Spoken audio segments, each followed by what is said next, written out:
at ang mamumuno po sa ating banal o ngayon, ating pong butihing kura paroko, Reverendo Padre Douglas Tibadong.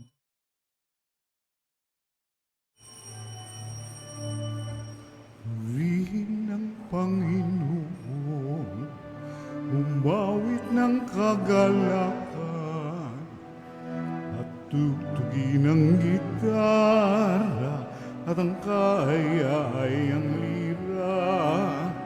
Ipan ninyo ang trumpeta, kaya Panginooy dinggin, ang landas niya'y tahakin, habang buhay ay purihin, kagandahang loob niya sa atin.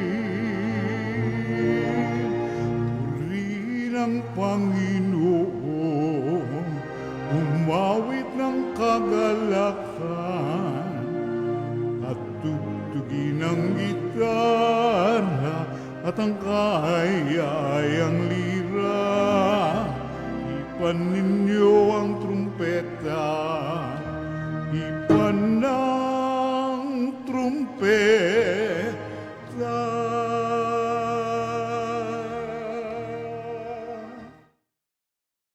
Sa ngalan ng Ama at ng Anak at ng Espiritu Santo, Amen.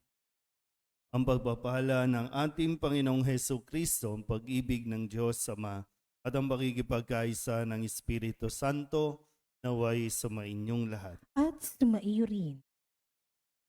Mga kapatid, tinipon tayo bilang mga kaanib na angkan ng Diyos, kaya dumulog tayo sa maawaing Panginoong nagpapatawad ng lubos.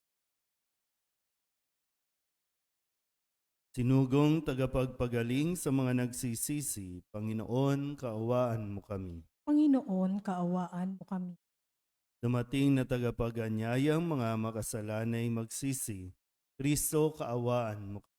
Kristo, kaawaan mo kami. Nakaluklok ka sa kanan ng Diyos Ama para ipamagitan kami.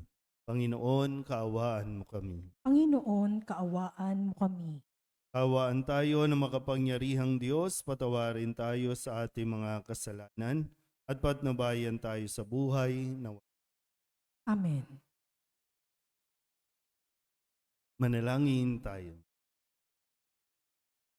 Ama naming makapangyarihan, ang langit at lupa ay iyong pinamamahalaan. Dinggin mo ang pagluhog ng iyong sambayanan at pagkalooban mo kami ng kapayapaan na araw-araw sa pamamagitan ni Hesukristo, sama ng Espiritu Santo, magpasawalang hanggan. Amen. Sipo po.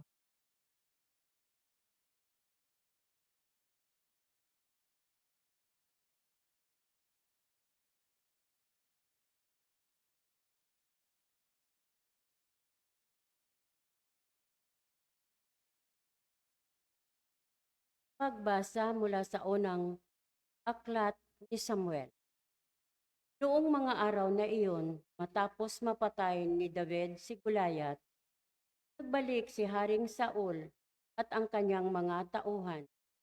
Sa bawat bayang madadaanan nila, sinalubong sila ng mga kababaihan na umaawit at sumasayaw sa saliw ng mga bandereta at alpa. Ganito ang kanilang awit.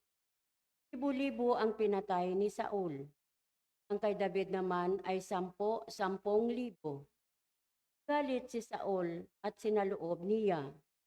Kung sinasabing nilang 10,000 ang pinatay ni David at ako libu-libo lang, kulang na lamang ay siya ang kilalanin nilang hari. At mula noon naging mainit na ang mata niya kay David. Minsan nasabi ni Saul kay Jonathan at sa kanyang mga tauhan ang balak niyang pagpatay kay David. Mahal ni Jonathan si David, kaya sinabi niya rito ang balak ng kanyang ama. Ang sabi niya, "Binabalak kong patayin ang aking ama. Bukas ng umaga, magtago ka sa isang lugar. Yayayain ko naman ang aking ama sa may pinagtataguan mo at kakausapin ko tungkol sa inyo. Pagkatapos namin mag-usap, sasabihin ko agad sa iyo ang anumang sasabihin niya. Kinakausap nga ni Jonathan ang kanyang ama tungkol kay David. Ama, bakit ibig ninyong patayin si David? Ngayon wala naman ginagawang masama sa inyo. Hindi ba't pinakikinabangan ninyo siya mabuti? Ipinain niya ang kanyang buhay nang harapin niya si Gulayat at niloob naman ng Panginoon na magtagumpay siya para sa Israel. Alam ninyo ito, inyo pang ipinagdiwang. Bakit ninyo siya papatayin? Gayon wala siyang kasalanan. Dahil dito, nagbago ang isip ni Saul. At sinabi niya, naririnig ng Panginoon, hindi ko na siya papatayin. Ang sagot ng ito ng hari, sinabi naman ni Jonathan, David. Isinama pa siya ni Jonathan sa hari. At tulad ng dati, pinaglingkuran niya ito. Ang salita ng Diyos. Salamat sa Diyos. Saan mong tugunan ang ating pong itutugon?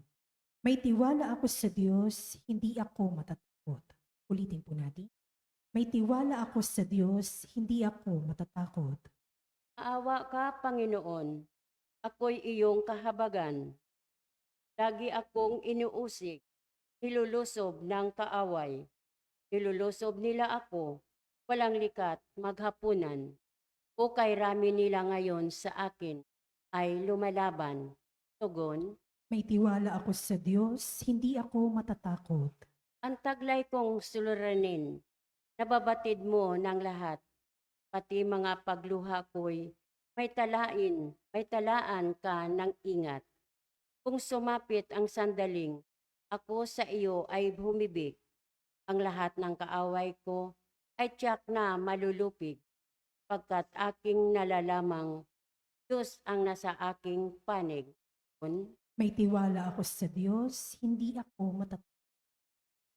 May tiwala ako sa Diyos, pangako niya'y iingatan. Pupurihin ko ang puon sa pangakong binitawan. Lubos akong umaasat, may tiwala ako sa Diyos. Kung tao rin katulad ko, hindi ako matatakot. May tiwala ako sa Diyos, hindi ako matatakot. Ang anumang pangako ko'y dadalhin ko sa iyo, O Diyos. Ang hain ng pasalamat ay sa iyo ihahandog. Pagkat ako ay iniligtas sa bingit ng kamatayan, iniligtas mo rin ako sa ganap na katalunan. Ako ngayon ay lalakad sa harapan mo, O Diyos. Nataglay ko ang liwanag na ikaw ay nagdulot. Tugon, May tiwala ako sa Diyos, hindi ako matatakot. Sitayo.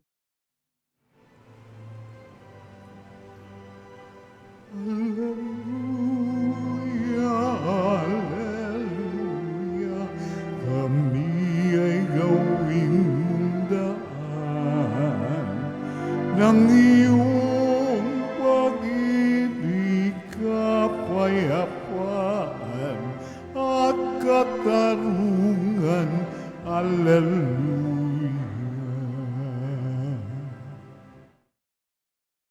Sumainyo ang Panginoon. At sumaiyo rin. Ang mabuting balita ng Panginoon ayon kay San Marcos. Puri sa iyo, Panginoon. Noong panahong iyon, umalis si Jesus at ang kanyang mga alagad at nagpunta sa tabi ng lawa. Sinundan siya ng maraming taong buhat sa Galilea. Nagdatingan din naman ang napakaraming tao mula sa Judea, sa Jerusalem, sa Idumea, sa ibayo ng Jordan, at sa palibot ng Tiro at Sidon, nang mabalitaan nila ang lahat ng ginawa ni Jesus. Nagpahanda si Jesus sa kanyang mga alagad ng isang bangkang magagamit niya upang hindi siya maipit ng mga taong dumaragsa. Marami na siyang pinagaling, kaya't pinagdumugan siya ng lahat ng may sakit upang mahipo man lamang nila. Kaya't inalihan Bawat inaalihan ng masamang espiritu na makakita sa kanya ay nagpapatira pa sa harapan niya at sumisigaw, "Ikaw ang anak ng Diyos." At mahigpit silang pinagbawalan ni Jesus. Ayaw niyang ipasabi kung sino siya. Ang mabuting balita ng Panginoon. Pinupuri ka namin, Panginoong Hesu Kristo. Isang magandang umaga po sa inyong lahat. Ngayon po ay Huwebes ng ikadalawang linggo sa karaniwang panahon.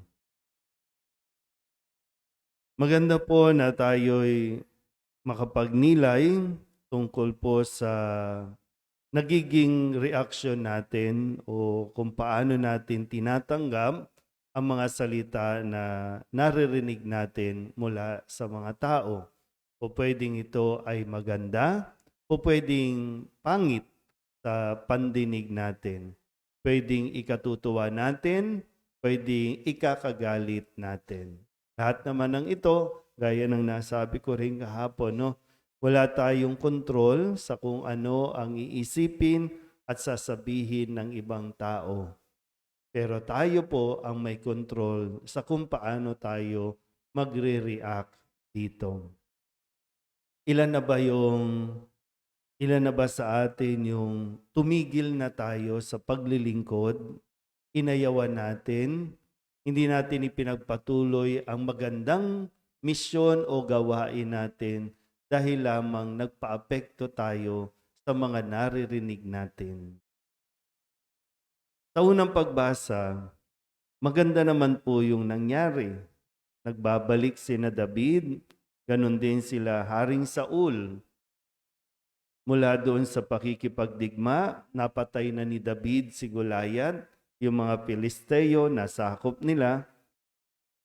Pero noon sila po ay umuuwi, ang sabi, libo-libo ang pinatay ni Saul. Okay na sana, no?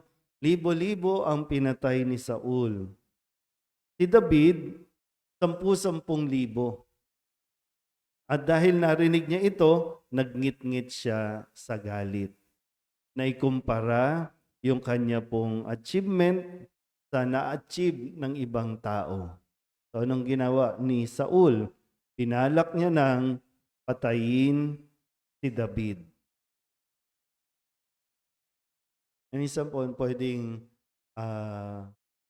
yung pure intention natin dati, no? Yung pure intention natin dati ay napapalitan ng yung isang kahinaan kasi ng tao ay yung pinupuri ka.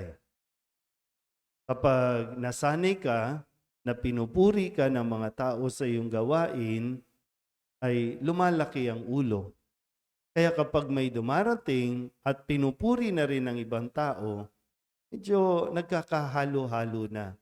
No, na yung lahat ng insecurities, ng selos, na uuwi sa galit, umaantong sa pagpatay. Dahil lamang hindi mo na-handle yung comment ng ibang tao. Kaya nga sa Ebanghelyo, ano ang sabi sa Ebanghelyo sa karanasan ni Jesus at ng kanyang mga alagad? Dinadayo siya ng napakaraming tao mula sa iba't ibang lugar. Dinadayo siya para lamang mahawakan yung kanyang damit o kung anuman para mapagaling na maraming o mapagaling ang maraming may sakit. Sabi dito, bawat inaalihan ng demonyo, nagpapatira pa, tumisigaw. Ano ang isinisigaw nila? Ipinagsisigawan nila ang pangalan ni Jesus, kung sino si Jesus. Sabi, ikaw ang anak ng Diyos. Kung maririnig ito ng ibang tao, ikaw ang anak ng Diyos, mas lalo kang pupurihin, mas lalo kang sasambahin. Lalapitan ka ng mga tao dahil anak ka ng Diyos. Pero anong sabi ni Jesus? Pinatahimik niya ito at pinagbawalan na magsalita. Ayaw niyang ipasabi kung sino siya. So yung wisdom, no? Bakit ayaw ipasabi? Kasi baka magkaroon ng ibang, may mga tao na medyo hindi kayang unawain. May ibang tao na hindi ka kayang tanggapin sa kung ano at sino ka. Para bang hindi nararapat yung publicly, no, na i-broadcast mo yung identity o pagkatao mo, kung kaya po pwedeng mahadlangan yung magandang hangarin na makapaglingkod ka. Pwedeng mag-unahan ng mga tao. So, nakikita po ba? Kung papakinggan mo yung mga negative comments, pwede kang magalit. Kung tatanggapin mo naman yung mga positibong komento sa iyo, papuri, lahat na, ang nangyayari ay pwedeng lumaki ang ulo natin. Nahihirapan tayong i-handle. Ano man yung naririnig natin, maganda o pangit, hindi tayo marunong mag-handle. Hindi tayo marunong magproseso. Kaya tuloy, nahahadlangan. Yung iba, umaayaw na sa gawain. Yung iba, lumalayo na. Yung iba naman, kahit sa simbahan, nagkakagalit-galit, nag-aaway-away kasi yung mga naririnig. Titingin ko po, ano, maganda o pangit? Papuri man yan o ano bang ibang, o critic man yan, nawawala tayo sa focus ng ating pagsiserve.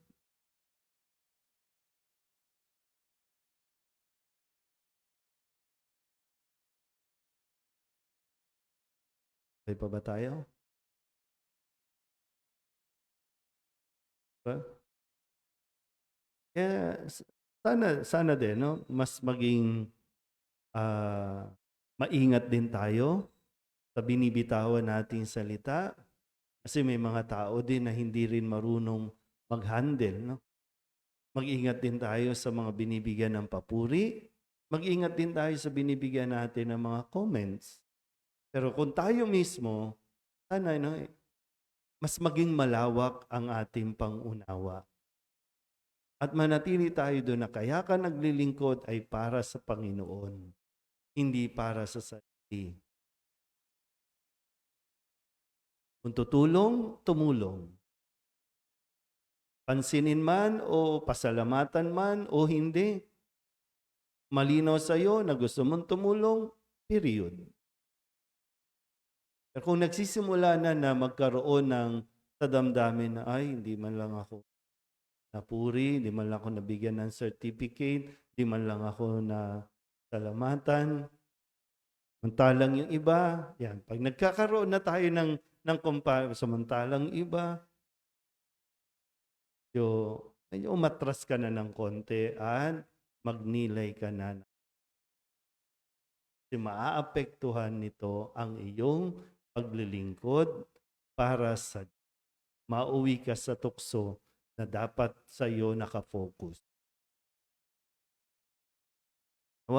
Ang halimbawa at aral ng ating mga pagbasa ngayong Huwebes ay patuloy natin na namnamin at patuloy natin pagnilayan kung nasaan ba tayo sa kalagayang ito ng mga kwento sa ating pagbasa. Amen?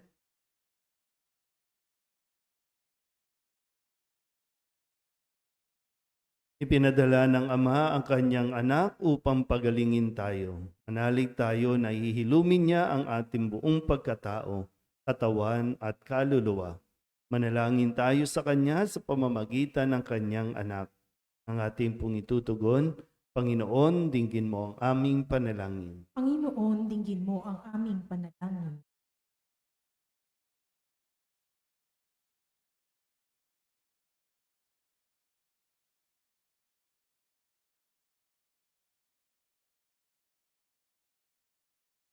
Ang simbahan sa pamamagitan ng kanyang mga namumuno naway may tapang na harapin at pasanin ang bigat at hamon ng palagiang pagbabago at pagbabalik loob. Manalangin tayo sa Panginoon. Panginoon, dinggin mo ang aming panalangin. Sa mga taong nangangailangan ng tulong, naway huwag nating isara ang ating puso Pagko sigit na maging aktibo tayong lahat na makibahagi sa gawain ni Kristo ng pagpapagaling at pagbalik loob. Manalangin tayo sa Panginoon. Panginoon, dinggin mo ang aming panalangin. Ang mga nag-aalaga ng mga may sakit, naway huwag silang mapagod at higit pa nila silang bigyan ng personal na atensyon at paggalang. Manalangin tayo sa Panginoon. Panginoon, dinggin mo ang aming panalangin. Ang mga taong mayroong sakit na walang lunas at walang angkop na gamot, naway palakasin sila ng kanilang pananampalataya sa Diyos. Manalangin tayo sa Panginoon. Panginoon, dinggin mo ang aming panalangin. Sa mga pumanaw na, dalisayin nawa sila ng mapagpagaling ng pag-ibig ng Panginoon. Manalangin tayo sa Panginoon. Panginoon, dinggin mo ang aming panalangin. Tulog din natin sa Panginoon ang ating mga personal na kahilingan at mga panalangin para sa pamilya. Tamang mga kahilingan ng mga nanonood sa online at ng mga misang pasasalamat, special na intensyon at kahiling ng mga may kapatid at ang lahat kaluluwa, hinihiling na ipagdasal.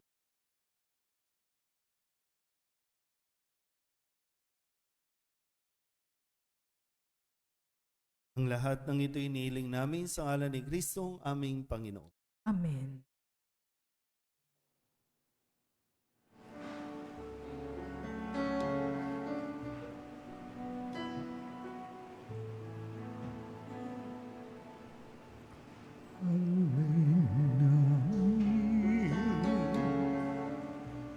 aming buhay.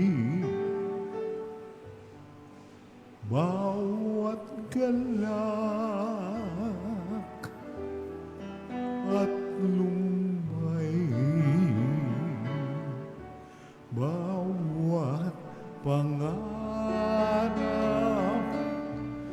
naming taglay sa palad mo ilalagay.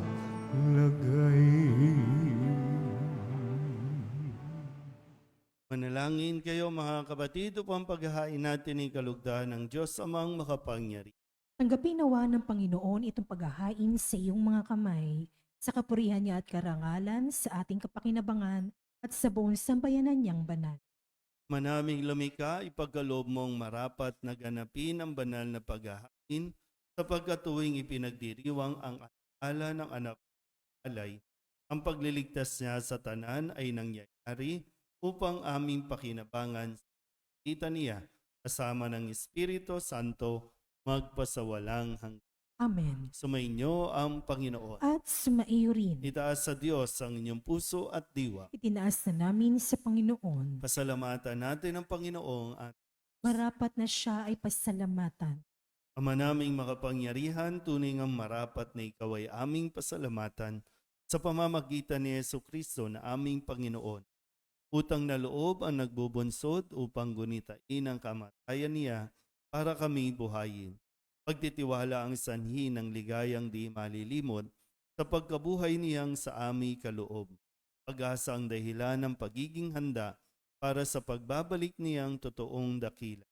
Kaya kaysa ng mga anghel ang nagsisiawit ng papuri sa iyo nang walang humpay sa kalangitan, kami nagbubunyi sa iyong kadakil.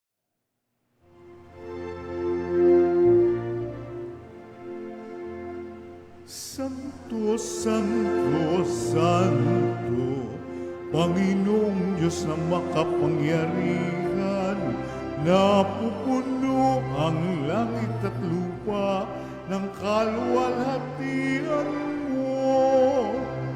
Hosana sa kaitaasan, pinagpala ang naparirito sa ngalan ng Panginoon. Hosana sa kaitaasan. Ama naming banal, ikaw ang bukal ng tanang kabanal.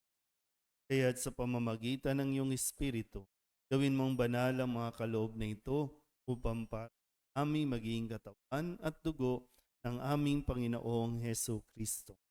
Bago niya pinagtiis ang kusang loob na maging handog, hinawakan niya ang tinapay, pinasalamatan kaniya, pinaghati-hati doon, iniabot sa kanyang mga alagad at tanggapin ninyong lahat ito at kanin ito ang aking katawan na ihahandog para sa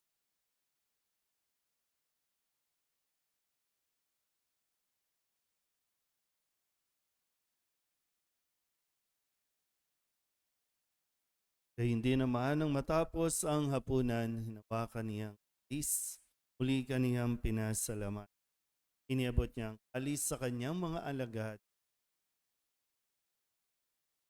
Tanggapin ninyong lahat ito at inumin. Ito ang kalis ng aking dugo, bago at walang hanggan tipan. Aking dugo na ibubuhos para sa lahat, sa pagpapatawad ng mga kasalanan. Gawin ninyo ito sa pag-alala sa akin.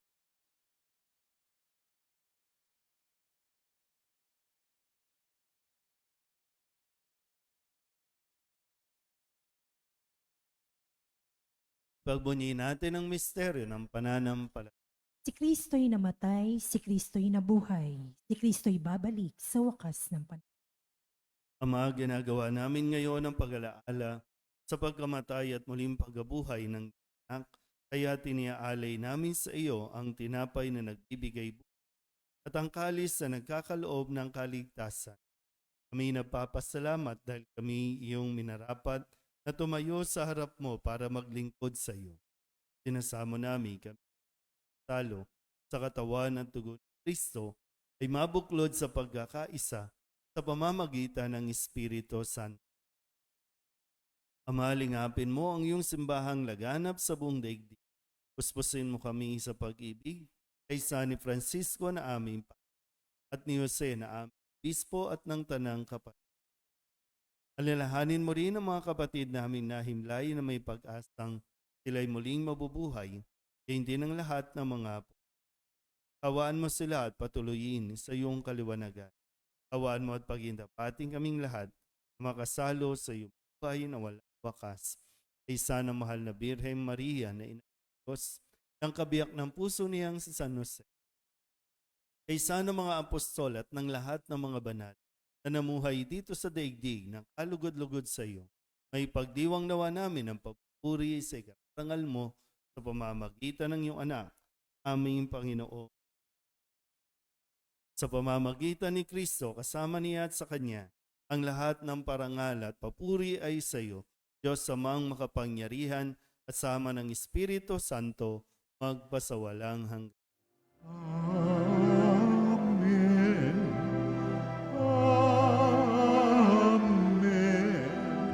Amen. Amen.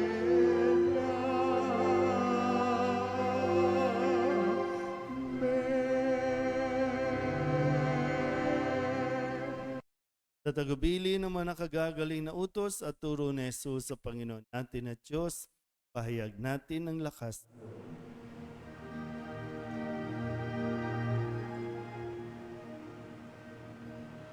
Ama namin sumasalangit ka, sambahin ang ngalan mo, mapasa amin ang kaharian mo, sundin ang loob mo, dito sa lupa para nang sa langit. Bigyan mo kami ngayon ng aming kakanin sa araw-araw at patawarin mo kami sa aming mga sala para ng pagpapatawad namin sa nagkakasala sa huwag mo kaming ipahintulot sa tukso at iadya mo kami sa lahat ng masama. Hinihiling namin kami iadya sa lahat ng masama, pagkalooban ng kapayapaan araw-araw, iligtas sa kasalanan at tila sa lahat ng kapahamakan. Samantalang aming pinananabikan ang dakilang araw ng pagpapahayag ng tagapagligtas naming si Jesus. Sapagkat iyo ang kaharian at ang kapangyarihan at ang kapurihan kailanman. Amen. Panginoong Hesus Kristo, sinabi mo sa iyong mga apo, kapayapaan ang iniiwan ko sa inyo, aking kapayapaan ang binibigay ko. Tunghayan mo ang aming pananampalataya at huwag ang aming mga pagkakasala. Pagkalooban mo kami ng kapayapaan at pagkakaisa ayon sa iyong kalooban, sama ng Espiritu Santo, magpasawal. Amen. Ang kapayapaan ng Panginoon, laging sumayin. At sumaiyo rin. Magbigayan po tayo ng kapayapaan.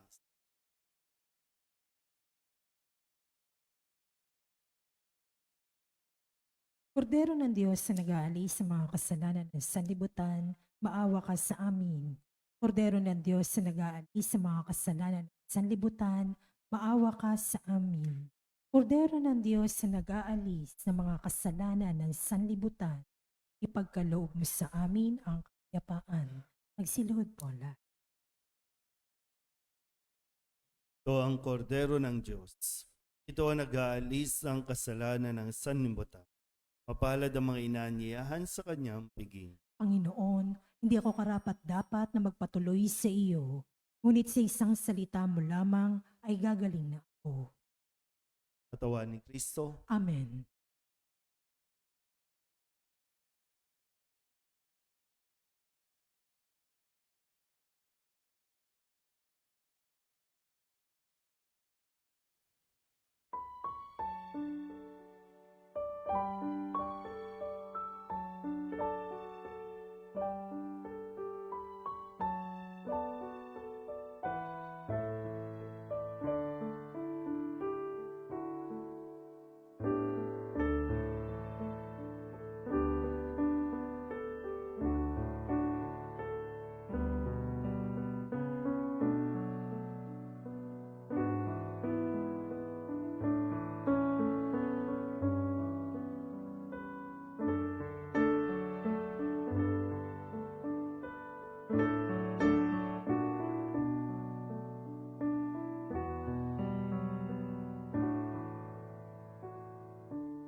Manalangin tayo.